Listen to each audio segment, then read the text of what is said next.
Good afternoon. I want to speak today to the unfolding situation in Afghanistan, the developments that have taken place in the last week, and the steps we're taking to address the rapidly evolving events.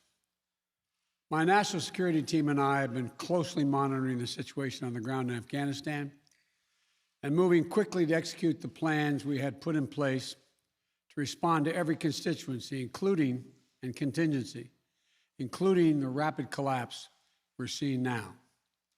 I'll speak more in a moment about the specific steps we're taking, but I want to remind everyone how we got here and what America's interests are in Afghanistan. We went to Afghanistan almost 20 years ago with clear goals. Get those who attacked us on September 11, 2001, and make sure al-Qaeda could not use Afghanistan as a base from which to attack us again. We did that. We severely degraded al-Qaeda in Afghanistan. We never gave up the hunt for Osama bin Laden, and we got him. That was a decade ago. Our mission in Afghanistan was never supposed to have been nation building. It was never supposed to be creating a unified, centralized democracy. Our only vital national interest in Afghanistan remains today what it has always been: preventing a terrorist attack on America's homeland. I've argued for many years that our mission should be narrowly focused on counterterrorism, not counterinsurgency or nation building. That's why I opposed the surge when it was proposed in 2009 when I was vice president. And that's why, as president, I'm adamant that we focus on the threats we face today in 2021, not yesterday's threats. Today, the terrorist threat has metastasized well beyond Afghanistan. Al-Shabaab in Somalia, al-Qaeda in the Arabian Peninsula, al-Nusra in Syria, ISIS attempting to create a caliphate in Syria and Iraq, and establishing affiliates in multiple countries in Africa and Asia. These threats warrant our attention and our resources. We conduct effective counterterrorism missions against terrorist groups in multiple countries where we don't have permanent military presence. If necessary, we'll do the same in Afghanistan. We've developed counterterrorism over-the-horizon capability that will allow us to keep our eyes firmly fixed on the direct threats to the United States and the region, and act quickly and decisively if needed. When I came into office, I inherited a deal that President Trump negotiated with the Taliban. Under his agreement, U.S. forces would be out of Afghanistan by May 1, 2021, just a little over 3 months after I took office.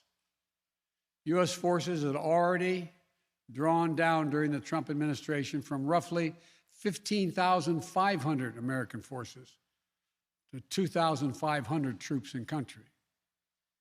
And the Taliban was at its strongest militarily since 2001. The choice I had to make as your president was either to follow through on that agreement or be prepared to go back to fighting the Taliban in the middle of the spring fighting season. There would have been no ceasefire after May 1. There was no agreement protecting our forces after May 1. There was no status quo of stability without American casualties after May 1. There was only a cold reality of either following through on the agreement to withdraw our forces or escalating the conflict and sending thousands more American troops back into combat in Afghanistan, lurching into the third decade of conflict. I stand squarely behind my decision. After 20 years, I've learned the hard way that there was never a good time to withdraw U.S. forces. That's why we're still there. We were clear-eyed about the risks. We planned for every contingency, but I always promised the American people that I would be straight with you. The truth is, this did unfold more quickly than we had anticipated. So what's happened? Afghanistan political leaders gave up and fled the country. The Afghan military collapsed, sometime without trying to fight. If anything, the developments of the past week reinforced that ending U.S. military involvement in Afghanistan now was the right decision. American troops cannot and should not be fighting in a war and dying in a war that Afghan forces are not willing to fight for themselves. We spent over $1 trillion. We trained and equipped an Afghan military force of some 300,000 strong, incredibly well equipped, a force larger in size than the militaries of many of our NATO allies. We gave them every tool they could need. We paid their salaries, provided for the maintenance of their Air Force, something the Taliban doesn't have. Taliban does not have an Air Force. We provided close air support. We gave them every chance to determine their own future. We could not provide them was the will to fight for that future. There's some very brave and capable Afghan special forces units and soldiers. But if Afghanistan is unable to mount any real resistance to the Taliban now, there is no chance that 1 year, 1 more year, 5 more years, or 20 more years of U.S. military boots on the ground would have made any difference. Here's what I believe to my core. It is wrong to order American troops to step up when Afghanistan's own armed forces would not. The political leaders of Afghanistan were unable to come together for the good of their people, unable to negotiate for the future of their country when the chips were down. They would never have done so while U.S. troops remained in Afghanistan, bearing the brunt of the fighting for them. And our true strategic competitors, China and Russia, would love nothing more than the United States to continue to funnel billions of dollars in resources and attention into stabilizing Afghanistan indefinitely. When I hosted President Ghani and Chairman Abdullah at the White House in June, and again when I spoke by phone to Ghani in July, we had very frank conversations. We talked about how Afghanistan should prepare to fight their civil wars after the U.S. military departed, to clean up the corruption in government so the government could function for the Afghan people. We talked extensively about the need for Afghan leaders to unite politically. They failed to do any of that. I also urged them to engage in diplomacy, to seek a political settlement with the Taliban. This advice was flatly refused. Mr. Ghani insisted the Afghan forces would fight, but obviously he was wrong. So I'm left again to ask of those who argue that we should stay, how many more generations of America's daughters and sons would you have me send to fight Afghanistan's civil war when Afghan troops will not? How many more lives, American lives, is it worth? How many endless rows of headstones at Arlington National Cemetery? I'm clear on my answer. I will not repeat the mistakes we've made in the past. Mistake of staying and fighting indefinitely in a conflict that is not in the national interest of the United States, of doubling down on a civil war in a foreign country, of attempting to remake a country through the endless military deployments of U.S. forces. Those are the mistakes we cannot continue to repeat because we have significant vital interest in the world that we cannot afford to ignore. I also want to acknowledge how painful this is to so many of us. The scenes we're seeing in Afghanistan, they're gut-wrenching, particularly for our veterans, our diplomats, humanitarian workers, for anyone who has spent time on the ground working to support the Afghan people. for those who have lost loved ones in Afghanistan, and for Americans who have fought and served in the country, serve our country in Afghanistan. This is deeply, deeply personal. It is for me as well. I've worked on these issues as long as anyone. I've been throughout Afghanistan during this war, while the war was going on, from Kabul to Kandahar to the Kunar Valley. I've traveled there on 4 different occasions. I've met with the people. I've spoken to the leaders. I spent time with our troops. And I came to understand firsthand what was and was not possible in Afghanistan. So now we're focused on what is possible. We will continue to support the Afghan people. We will lead with our diplomacy, our international influence, and our humanitarian aid. We'll continue to push for regional diplomacy and engagement to prevent violence and instability. We'll continue to speak out for the basic rights of the Afghan people, of women and girls, just as we speak out all over the world. I've been clear that human rights must be the center of our foreign policy, not the periphery. But the way to do it is not through endless military deployments.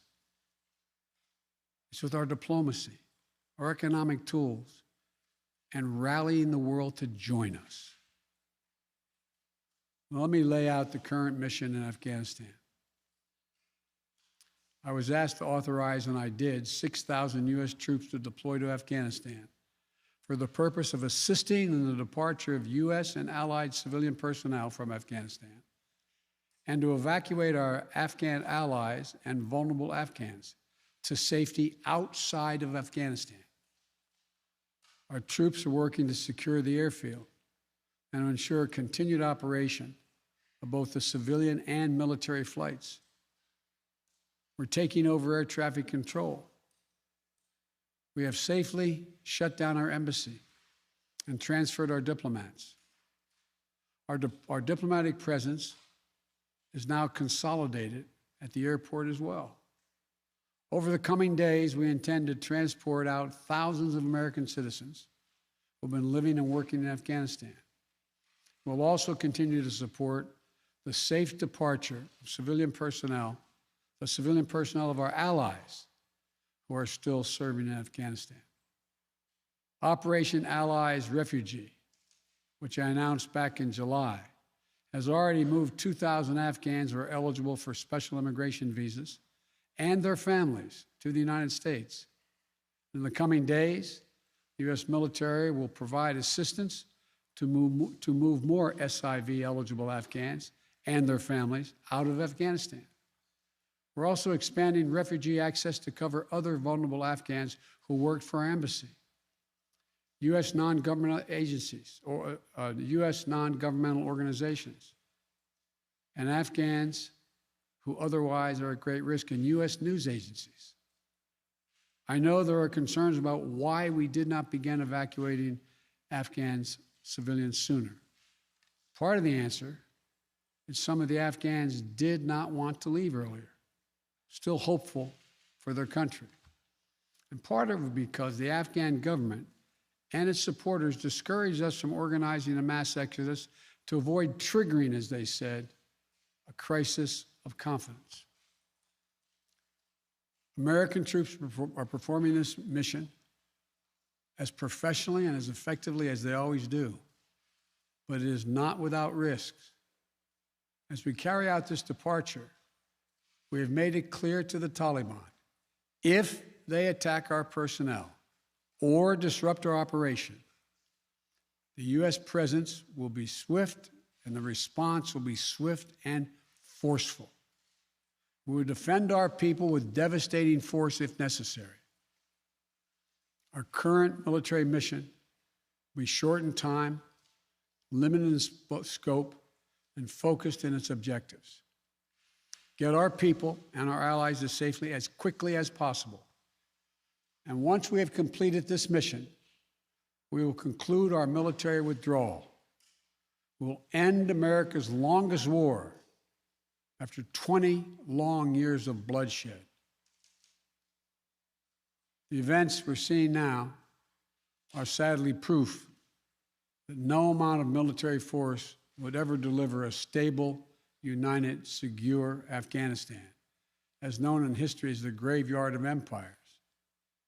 What's happening now could just as easily happen 5 years ago or 15 years in the future. We have to be honest. Our mission in Afghanistan has taken many missteps, made many missteps over the past 2 decades. I'm now the 4th American president to preside over war in Afghanistan, 2 Democrats and 2 Republicans. I will not pass this responsibility on to a 5th president. I will not mislead the American people by claiming that just a little more time in Afghanistan will make all the difference. Nor will I shrink from my share of responsibility for where we are today and how we must move forward from here.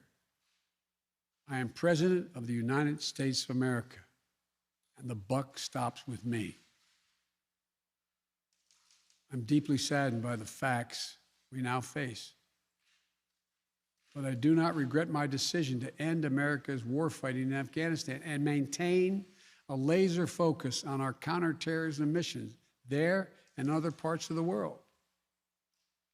Our mission to degrade the terrorist threat of al-Qaeda in Afghanistan and kill Osama bin Laden was a success. Our decades-long effort to overcome centuries of history and permanently change and remake Afghanistan was not, and I wrote and believed it never could be. I cannot and will not ask our troops to fight on endlessly in another country's civil war, taking casualties, suffering life-shattering injuries, leaving families broken by grief and loss. This is not in our national security interest. It is not what the American people want. It is not what our troops, who have sacrificed so much over the past 2 decades, deserve. I made a commitment to the American people when I ran for president that I would bring America's military involvement in Afghanistan to an end. While it's been hard and messy, and yes, far from perfect, I've honored that commitment. More importantly, I made a commitment to the brave men and women who serve this nation that I wasn't going to ask them to continue to risk their lives in a military action that should have ended long ago. Our leaders did that in Vietnam when I got here as a young man. I will not do it in Afghanistan. I know my decision will be criticized, but I would rather take all that criticism than pass this decision on to another president of the United States, yet another one, a 5th one, because it's the right one, it's the right decision for our people, the right one for our brave service members who risk their lives serving our nation, and it's the right one for America. Thank you. May God protect our troops, our diplomats, and all brave Americans serving in harm's way.